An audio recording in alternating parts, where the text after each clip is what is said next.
It is time for the long-awaited Scramble podcast alongside Chris Flynn. I am Paul Hollingsworth. Chris, I'm coming to you today from the Gateway Hotel in Toronto. I flew from Halifax to Toronto this morning. I'm doing some work for TSN on the weekend, and you're back at your home bar, correct? That's right. It's not open right now, but yeah, no, I'm at in Mayo, Quebec right now on Long Lake. It's actually a pretty chilly morning this morning. The lake is actually starting to freeze a little bit, but otherwise, it's don't think the rink will be ready for Christmas this time. It's been pretty mild weather here, so it's been pretty nice for my people like my brother Jamie at Flynn Log Homes. They're still able to work outside and everything. So sometimes at this time of year it could be full on winter time here. So it's the weather's nice here. Toronto too, I Well, guess. yeah, it's very, very chilly, but wintry, and we get that pre-Christmas feel coming across the entire country. Look, we have a laundry list of things to run through here. We did our pilot episode a short time back. We wanted to structure some things. I had to coordinate through my place of work how we would do this. Now we're ready to go. We're excited for this. For those of you who need a reintroduction for the people, I am Paul Hollingsworth. I work for CTV. I do some stuff for TSN, born and raised in Halifax, proud St. Mary's graduate. Chris Flynn, of course, is a three-time Heck Crichton Award winner for the St. Mary's Huskies, a member of the Canadian Football Hall of Fame, played football professionally. And through our friendship and through our ties at St. Mary's, and because we both love sports, we came up with an idea to do this podcast. So we're going to watch it grow, get more exciting, have some fun themes, and think, Chris, you'll probably agree with this, a way to broadly talk about sports, both at the local, national, and international level, and bring in guests from time to time. Absolutely, yeah. Like today, you and I are going to be chatting, but we'll definitely have some pretty interesting guests coming on too. So should be a lot of fun. All right, so let's talk about the NFL. Baker Mayfield gets released from Carolina, gets picked up by the Rams as a waiver claim almost right away. He jumps on a flight, goes to the Rams, a team, I think they're on a 6-game losing streak at the time. He goes 22 for 35. Not just a good story, an unbelievable story. And look, put yourself inside of the quarterback position for a moment. I don't think anyone saw this coming.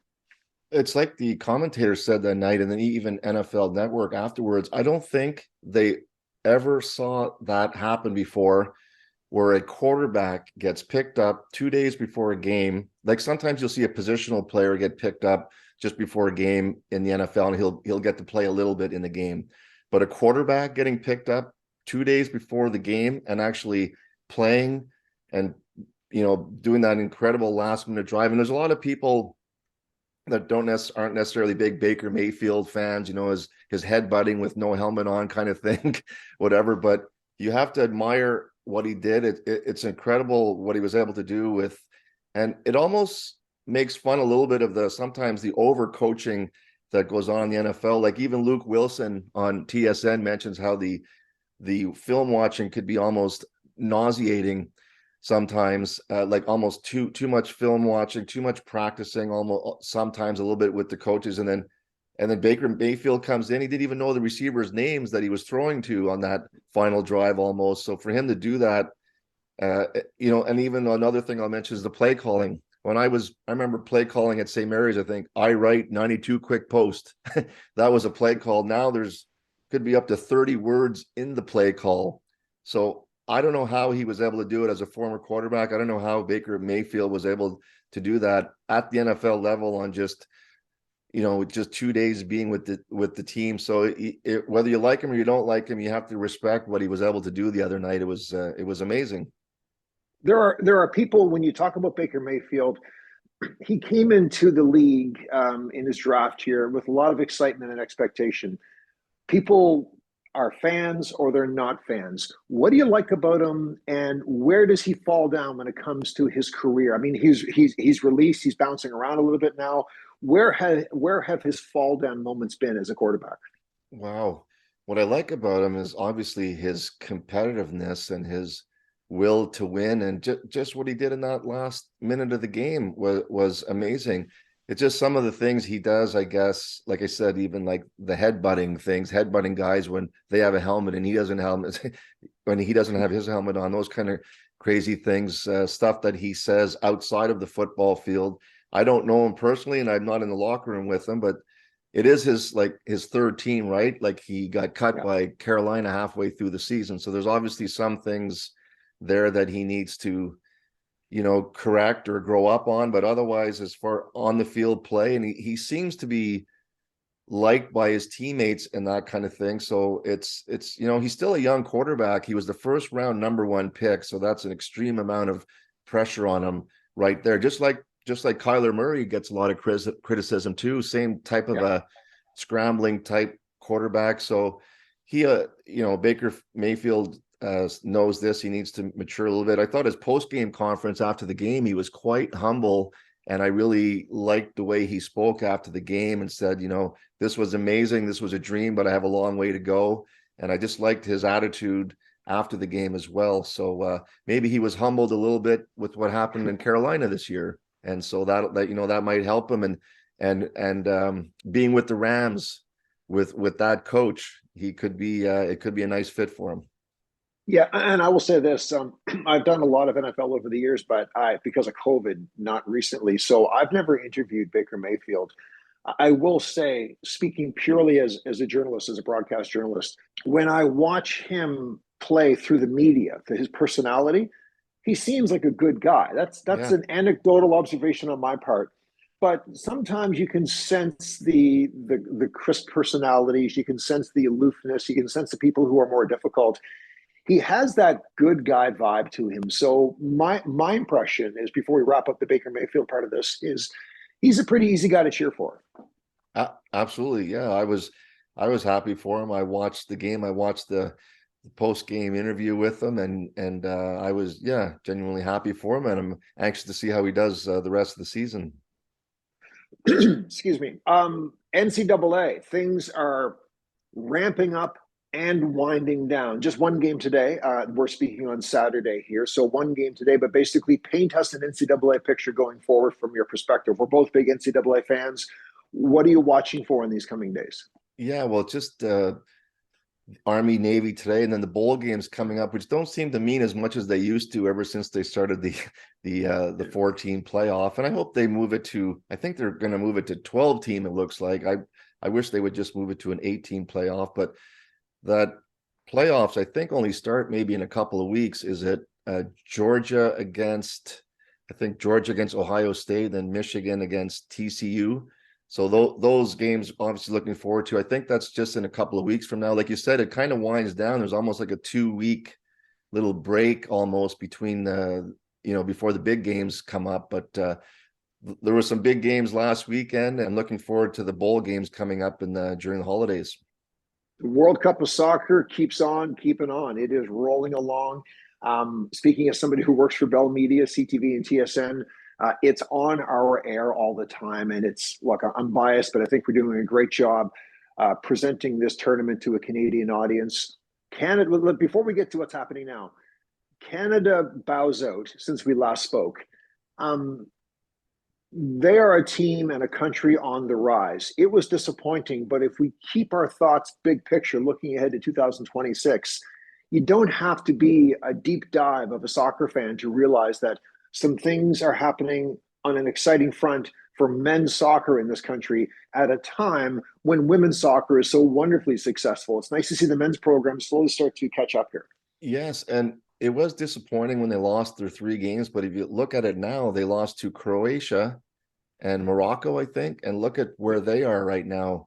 Croatia's in the Final Four, so they obviously lost to some very good teams in their division. So yeah, even though people are disappointed they lost those games, 2 of the games were pretty close games, and so I think it bodes well for Canada in the future. And you look at some of the cultural ties to our country. Look, we have a lot of cultural ties. You have pockets of Croatia fans, and I know Italy's not in this year, but Italian fans. There's England, there's France. Well, England and France playing on this day. It's on my radar. And if you're looking for those exciting moments for international sports, any day we wake up and England's playing France, I think it's oozing with history, and it certainly looks to be a very watchable match from my perspective.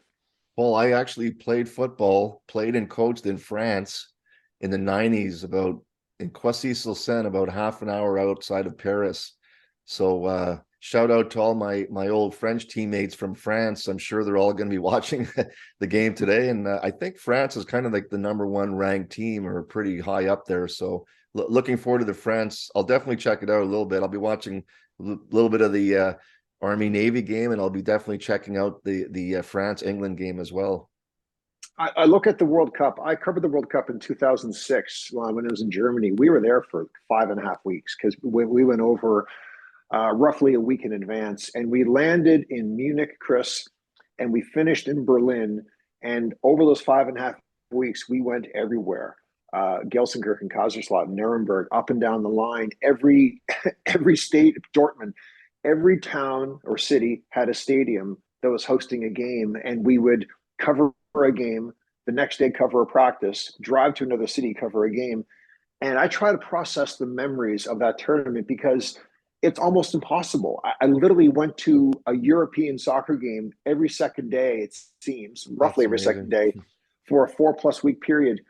How I would describe it is this, and Gord Miller from TSN put it this way, and he nailed it. The World Cup is like a Super Bowl every single day. You go to the stadium and there are 80,000 people in the stadium. You go outside the stadium and there are tens of thousands of people in a fan fest zone. There are hundreds, perhaps thousands of media, literally, and photographers covering each game. The broadcasts are shown all around the world. Record levels of TV ratings are smashed pretty much every World Cup for every game cumulatively. So from my perspective, and you can weigh in on this because I want to get your perspective as a fan who might not be a huge soccer fan, but you're a sports fan at large. I take that memory from Germany and how it changed me as a sports fan, how it changed the way I consume sports. Now we put it with the Canadian team in it, and we're watching it for even more of a reason because we were invested in that team. And now the men's team is going to be in it on the North American continent in 2026. I think there's a huge opportunity here, Chris, to grow the sport to even greater levels. It's already a hugely followed and played sport in our country. But I just think I get the impression that doors are being smashed open here when it comes to how soccer is being received, how it's being watched, how it's being appreciated, how it will continue to grow in Canada and in North America going forward.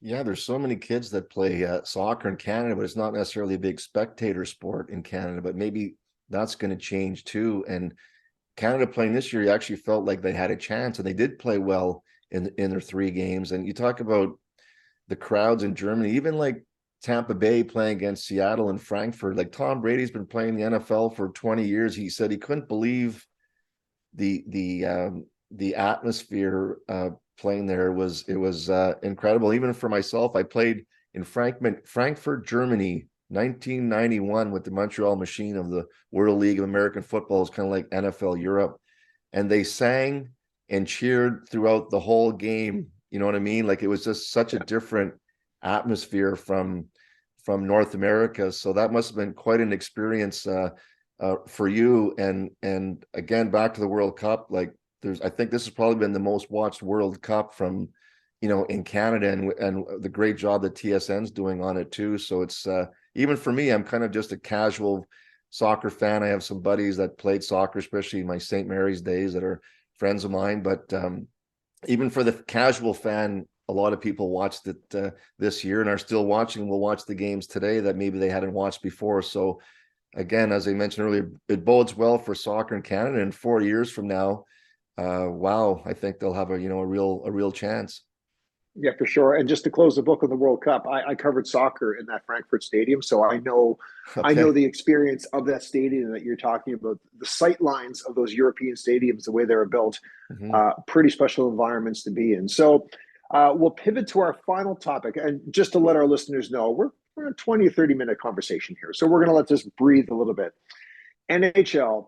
Lots going on, lots happening. Let's start with your neck of the woods. Ottawa is playing Nashville tonight. I think they're 28th overall. This was supposed to be a breakthrough year for Ottawa. They've had some injuries, but Toronto's had some injuries. Montreal had a lot of injuries last year. Injuries are part of the game. Underwhelmed by the Ottawa Senators. What's the vibe you're hearing where you are geographically?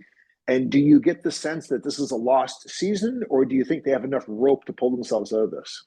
Actually, I listen to Team 1200 there sometimes, and just lately it was going pretty bad there even just a few weeks ago. But just lately, they're actually starting to come on a little bit. They've been winning just recently, and I think they're still a good 10, 11 points out of the last wild card spot. So, as you said, they're 28th position. There's a lot of teams ahead of them, but I don't feel like they're out of it yet. They still aren't that far to that last wild card spot. And then Montreal, even though I'm about 30 minutes from Ottawa, about 2 hours from Montreal, so I have a lot of Leafs fans, Habs fans, and Sens fans in this area, all three. Mm-hmm. And the Habs are maybe 5 points out of a wild card spot, I think. So they're doing okay. And then Toronto, of course, are doing great. They're right up there, and I think they're in second place right now. So Toronto and Montreal are in there, and Ottawa, I don't feel like they're out of it yet. They've been playing well as of late, so there's still hope for them for this year. Well, they have a lot of good young talent, and I think when teams have good young talent, we see that with Buffalo, we see it with Detroit. You know they're going to break through, but you're not sure when. And if you don't have solid defense and consistent goaltending, by consistent goaltending, I mean like a consistent 9-10, 9-12 save percentage. If you don't have those things, I don't think you're positioned to win consistently. But there's a lot of season left. You mentioned the Montreal Canadiens. Look, they were in the Stanley Cup final the year before last. Mm-hmm. Last year, I believe they set a record for man game injuries, like games lost to injury. Everything went wrong for them last year. This year, a lot of young talent, 5 points out of a playoff spot, but I believe they have 3 games in hand. So they're in the mix. I have my friends in Toronto and they always get on me. They say, well, what's going to happen with Montreal this year? And I have predicted all season long that the Montreal Canadiens will play meaningful games in February and March. Are they going to make the playoffs? I don't know. That might be a bridge too far. I think they'll be competitive to make a playoff spot. Back in 2019, they had 96 points, which historically should get you in the playoffs. But I believe they finished 1 point out of a playoff spot that year. It was a really competitive Eastern Conference. I have a feeling that's what their season is going to be like. A good, young, exciting team.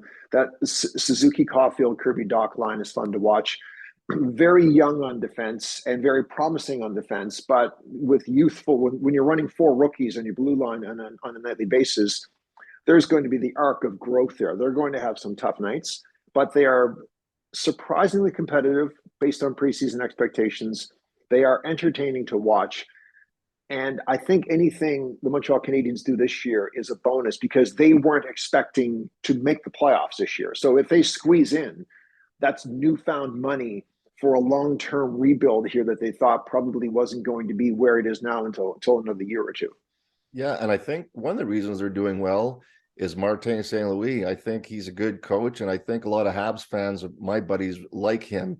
So I think he's been a great addition, and he's doing a great job coaching, and he's a former player, of course, and so he's able to really relate to the guys. So I think he's doing a great job too, Martin St. Louis. And I'll just mention out west, I think Winnipeg, Calgary, and Edmonton, I think, are in playoff spots, but Vancouver also got off to a terrible start as like Ottawa, but they've been coming on too. And I noticed your Vancouver shirt you're wearing, Paul. Yeah, so a couple of things. My next door neighbor, 2 doors down, is Matthew Highmore, who played for the Vancouver Canucks last year. I have the Highmore T-shirt on. Matthew signed with St. Louis in the off season, so now he's playing in the AHL for the St. Louis program, the system rather. I think he's good enough to be back in the NHL, and I think you'll see him called up. Yeah, they're 2 points. I think Vancouver, as we record this, are 2 points out of a playoff spot. They had a terrible start.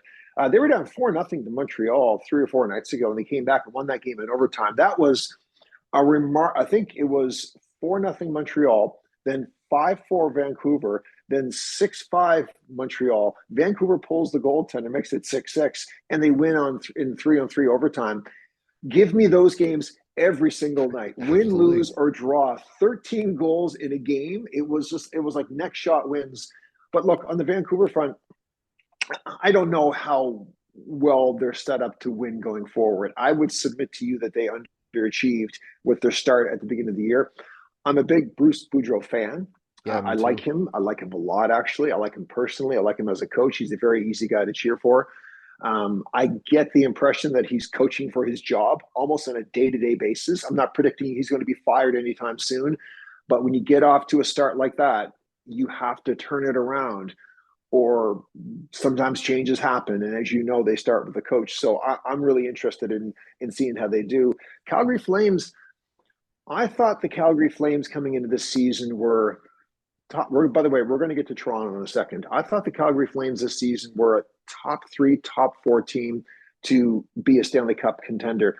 They may still be that, but something is off. I see Vladar is in nets tonight against Toronto. He's the expected goaltender, so that's interesting to me. He seems to be grabbing that net more, which is nobody predicted that coming into it. If I was going to pick a sleeper team in the West, it would be the Calgary Flames. Sutter, the coach, is a winner. He knows how to motivate these guys. They are built. They are built, I think, ideally when they get their performance from the net out. I love their forward structure. They retooled last year. Huberdeau seems to be starting to come along a little bit compared to where he was last year in Florida. So I could see Calgary making some noise going forward. And the fact that they're still where they are bodes well, because not much has gone well for them, but it's not like they're buried out of a playoff spot. No, and they had a great playoffs last year, Calgary, and as did, of course, Edmonton. Wow, like hockey in Alberta right now, the Alberta rivalry is back from, remember when I was a kid in the late 80s, Edmonton and Calgary. So I'd like to see Edmonton take that next step. I like Connor McDavid, and I'd like to see Edmonton try to get closer to the Stanley Cup this year. I'm not an Oilers fan, but I like Connor McDavid. I'll just mention quick your t-shirt too. My brother Patrick's a big Canucks fan, so he was grumpy the first few weeks of the year, but they're kind of catching up a little bit there to Vancouver. But basically, all the Canadian Western teams are doing well. Yeah, I'm not a big Canucks fan, but the Canucks, like the St. Louis Blues, like the old Hartford Whalers, there's a list of teams that you always kind of like they're you just, there's not, they don't I've always found the Canucks to me, oh, I hope they do well. They're easy to cheer for. I keep my eye on them. And for years, Rick Bowness, who's now with the Winnipeg Jets as the head coach, Rick Bowness was the associate coach for the Vancouver Canucks with Alain Vigneault for many years. And when you're from Halifax, Nova Scotia, like I am, you follow Rick Bowness. So wherever Rick Bowness is, that's a team that becomes my automatic second or third favorite team. He's such a good man. He's such a good coach. He's such a good Nova Scotian. He's such a good Maritimer. I want nothing but the best for him. So my connection to Vancouver, keeping an eye on him, was fueled by Rick Bowness. So we're going to start to wrap it up here in a second. Let's talk about the Toronto Maple Leafs. All they do is win. They have a lot of injuries this year. They've had both goaltenders. Samsonov and Murray have been in and out of the lineup, but when they're in, they're playing well. Their blue line has been decimated by injuries, yet they're playing well defensively. Mitch Marner is basically scoring a point at least every single night. Yeah. They appear to be set up well. Look, I'm not taking anything away from the Toronto Maple Leafs. Their pace of play right now is probably not sustainable. Every team is going to go through a slump or two. This is the cautionary tale, and it's got nothing to do with the Maple Leafs and everything to do with the Eastern Conference. They've been winning for the past 3 weeks nonstop. They're 7 points ahead of the Tampa Bay Lightning, but the Lightning have 2 games in hand. Like that division is 1 or 2 games away from being that close again. It's amazing to me, like how compressed it is. You know, the Montreal Canadiens, I don't really think they've been in the top 8 spot all year long, but they're knocking on the door. These teams find a way to hang around. The Ottawa Senators are buried down the standings, but it's so compressed that if 2 or 3 teams lose 2 or 3 games in a row and 2 or 3 teams win 2 or 3 games in a row, everything in that conference and division changes. So the Maple Leafs, they're fun to watch. Sheldon Keefe is doing a great job coaching them. I wonder how sustainable this trend is. I mean, they clearly are destined to have a good year. I'm not taking that away from them. But do you have any observation on how they're playing and how they're getting it done every night? Well, first I'll say there's so much parity now in sports, whether it's NFL, hockey, any sport. Anyone can win. Back in the day, there was always 3 or 4 or 5 teams you thought could win the Super Bowl or the Stanley Cup. But nowadays, there's so much parity. And for the poor Toronto Maple Leafs, they need to make the playoffs first, but it really, for a lot of people, it doesn't really even matter. how they do in the regular season. It's going to be how will they do in the playoffs. It's going to be all about the playoffs, but they have to make sure they make the playoffs first. And they are doing great right now, but I have a lot of Leafs fans, buddies who you know, they're hesitant to cheer for them too greatly because of what's happened in previous playoffs. So yeah, I think they're doing great, but it really comes down to how they do in the playoffs. And I'll just mention quick, I have that Flyers clock in the background, and I'll just mention I have some other Flyers paraphernalia you might see in the background. When I was a kid growing up in Quebec, we were all our family were Montreal Canadian fans. So for once, I think in 74, for once, Montreal got beat out early in the playoffs. So there were two American teams in the finals, and I was like 7 years old at the time. And no one was even watching the finals because it was two American teams. So it was Boston against Philadelphia. And I said, oh, I'm going to go for the orange team. And not knowing anything about them, I was 7 years old. So they won. They beat Boston. And then the next year they beat Buffalo. So I became a big Flyers fan as a little kid. And then ever since then, they've never won again. They get to the finals. They got to the finals like the next year. They got to the finals against the Islanders. They got to the finals against the Oilers. I think in 2010, they played against the Blackhawks. So basically, I've been a long-suffering Flyers fan ever since they won those two times in '70. So I definitely cheer for the Canadian teams, but I am a Flyers fan deep down, from a long-suffering Flyers fan deep down from when I was a little kid. So I just wanted to mention that. Well, I know you are a big Philly fan. I remember, of course, Dave Schultz was a tough guy for the Flyers back when we were growing up. And I believe it was Sports Illustrated. And they were like, this is Dave Schultz. He loves you not. And he had like a little buttercup in his hand. I forget what it was. Perhaps the most intimidating player I've ever seen play. And I remember all those guys. Bobby Yeah. Clark was my favorite player. The whole team was all Canadian players on those. It was an American team, but all the players were Canadian on those two Stanley Cup winning teams. Yeah, Bernie. Well, Parent. I'll tell you what. Well, let's so we're going to close this up for today. This is our first real long-winded episode. We are going to have a schedule of how this goes going forward. We're kind of wrapping up 2022 here. So by the time the new year comes around, Chris, I think it's safe to say to our viewers, we're going to have a structured schedule of how we're going to produce this podcast. Basically, if being on television for the past 29 years has taught me anything, people like to know where to find you and when to find you. So whether it's a Tuesday, Thursday, a Monday, Wednesday, Friday, a Tuesday, Thursday, Saturday format, we're going to drop these podcast episodes on a structured and scheduled basis. We will talk about, as long as the tournament lasts, the World Cup. We, of course, will visit the NFL. We will keep our eye on the high-flying Toronto Maple Leafs. We'll keep our eye on the struggling Ottawa Senators, the teams out west that are doing fairly well for the most part. We will talk a little bit of NBA. But the best part of this is I'm looking forward to when we can have some guests on here and have three-way conversations that tap into their experiences going forward. That's probably the best part of this to look forward to. Yes, we're going to have some pretty cool guests. We might have a couple of nice surprises there as guests coming up soon, but we'll keep that hush, and we'll let all you viewers know soon, or you'll see the guests coming up soon. And it's gonna be a lot of fun for sure. It's a lot of fun indeed, and it's the pleasure of your company, my friend. It's always good. Any day, a kid who loves sports, who's from Halifax, Nova Scotia, gets to hang out with Chris Flynn. It's always a good day. So, Chris, thank you very much for taking time on a Saturday to help us put this together. Of course, it is the Scramble podcast brought to you by my friend Chris Flynn. I'm Paul Hollingsworth. He's near Ottawa. I'm outside of Toronto. We look forward to having you join us for our next episode.